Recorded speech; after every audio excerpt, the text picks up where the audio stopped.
Leitura 290, Mateus, 14 a 16, Projeto 365, 17 de outubro de 2023. Mateus 14. O registro do assassinato de João Batista também está em Marcos 6, 14 a 29, Lucas 9, 7 a 9. Herodes. Este era Herodes Antipas, governante da Galileia tetrarca. Um dos 4 governantes de uma região dividida. Após a morte de Herodes, o Grande, a Palestina foi dividida entre seus filhos. Em outro lugar, Mateus refere-se a Herodes como rei, porque esse era o título pelo qual ele era conhecido entre os galileus. Herodias, esposa de seu irmão Filipe. Herodias era filha de Aristóbulo, outro filho de Herodes, o Grande. Então, quando ela se casou com Filipe, ela estava se casando com o irmão de seu próprio pai. O que precipitou a prisão de João Batista foi que Herodes Antipas, outro dos tios de Herodias, convenceu Herodias a deixar seu marido, seu irmão, para se casar com ele, agravando assim o incesto, bem como violando.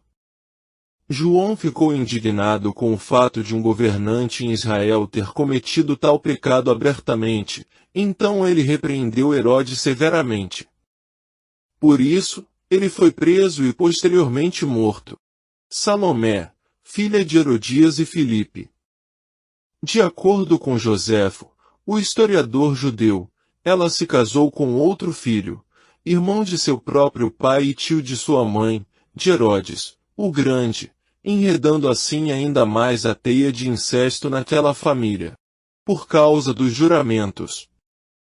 Uma promessa feita com certo juramento era considerada sagrada e inviolável, especialmente quando feita por um monarca governante. Herodes era amplamente conhecido por sua duplicidade, então não era a honestidade que o preocupava, mas sim a aparência das coisas.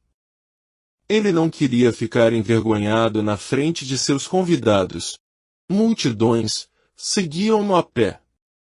Eles viajaram grandes distâncias por terra para chegar ao local isolado onde ele havia vindo de barco. Dê-lhes algo para comer. Jesus sabia que eles não tinham comida suficiente para alimentar a multidão. Ele queria que os discípulos afirmassem claramente para que o registro ficasse claro de que um milagre por seu poder ocorreu. Mateus 15. Tradição dos anciãos. Este era um corpo de lei extrabíblica que existia apenas na forma oral e somente desde a época do cativeiro babilônico. Mais tarde, foi escrito na Misná perto do final do 2º século. A lei de Moisés não continha nenhum mandamento sobre lavar as mãos antes de comer, exceto para os sacerdotes que eram obrigados a se lavar antes de comer as ofertas sagradas. Transgredir. A natureza desse pecado é identificada como desonrar os pais de uma maneira inteligentemente planejada. O que sai da boca, isso é o que contamina o homem.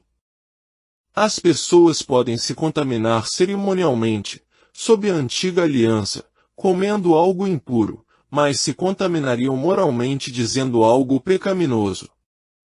Aqui Jesus distinguiu claramente entre os requisitos cerimoniais da lei e seu padrão moral inviolável. A contaminação cerimonial podia ser tratada por meios cerimoniais. Mas a contaminação moral corrompe a alma de uma pessoa. Deixe-os em paz. Este julgamento severo é uma forma da ira de Deus. Significa abandono por Deus e é descrito como entregá-los. A parábola não é nada difícil de entender, mas foi difícil até para os discípulos aceitarem. Anos depois, Pedro ainda achava difícil aceitar que todos os alimentos são puros. O pão dos filhos. As ovelhas perdidas da casa de Israel devem ser alimentadas diante dos cachorrinhos. Cristo empregou uma palavra aqui que fala de um pez da família. Suas palavras com esta mulher não devem ser entendidas como duras ou insensíveis. Na verdade, ele estava extraindo dela com ternura uma expressão de sua fé. Margeava o mar da Galileia. Na verdade, ele viajou para o norte de Tiro a Sidom e depois abriu um caminho largo ao redor da costa oriental da Galileia até Decápolis, uma região principalmente gentia. Ele pode ter tomado esta rota para evitar o território governado por Herodes Antipas. Os eventos que se seguem devem ter ocorrido em Decápolis, onde poderíamos conseguir pão suficiente. Não é de admirar que Nosso Senhor os tenha chamado de homens de pouca fé, quando eles fizeram uma pergunta como essa à luz da recente alimentação dos 5.000. Mais uma vez o Senhor os fez confessar para registro quão pouca comida eles tinham em comparação com o tamanho da multidão. Isso deixou claro que a alimentação era uma evidência milagrosa de sua divindade. Cristo encerrou seu ministério na Galileia alimentando os 5.000. Aqui, ele terminou seu ministério nas regiões gentias alimentando os 4.000. Mais tarde, ele terminaria seu ministério em Jerusalém com uma refeição no cenáculo com seus discípulos. Mateus 16. Os fariseus insidiosamente exigem que Nosso Senhor lhes dê um sinal. Eles são severamente repreendidos por sua hipocrisia e maldade. Os discípulos são advertidos a tomar cuidado com eles e sua doutrina destrutiva. As diferentes opiniões formadas pelo povo de Cristo. A confissão de Pedro e o discurso de Nosso Senhor sobre isso. Ele prediz seus sofrimentos e reprova Pedro.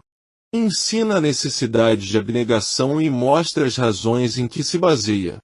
Fala de um julgamento futuro.